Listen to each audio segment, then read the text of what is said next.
So this was our last day in Utah on our trip. We started at Canyonlands National Park, and it's just massive. We only visited one part of the park, or one entrance of the park.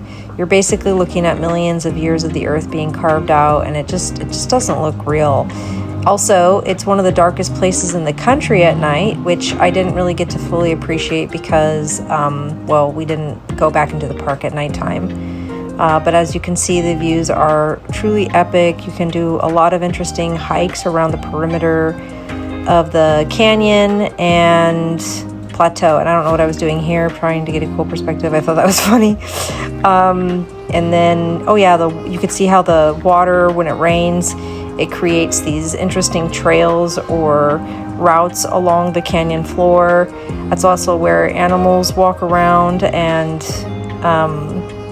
the pinnacles of and fissures of the land, really cool. Then we went to Arches National Park for sunset, and the views are pretty unreal, but honestly the craziest part was the sky. We stayed out stargazing, and I don't know how to explain it, but I saw these weird orbs. They were moving in ways that didn't make sense. They weren't planes, they weren't satellites. I have an app that tells me whether it's a satellite or a plane, and I think they're orbs. Look, I'm a believer. Let me know what you think. This is pretty cool though. I sped these up, by the way, so you can see the movement of them.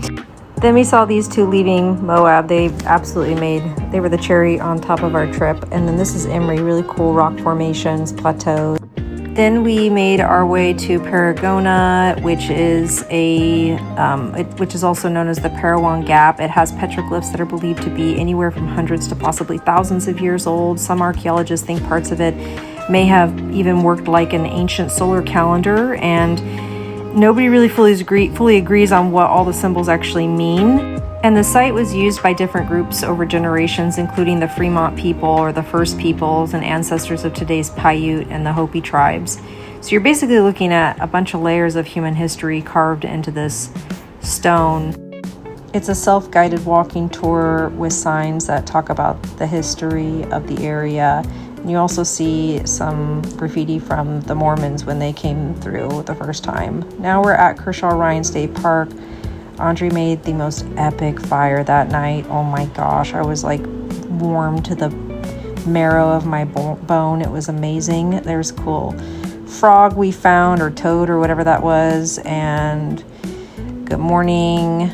And we stopped for coffee. We saw some more trains. The trains are so cool in the Southwest. I just love seeing them in that setting. Here's one of Elon's failed projects, the Hyperloop, and now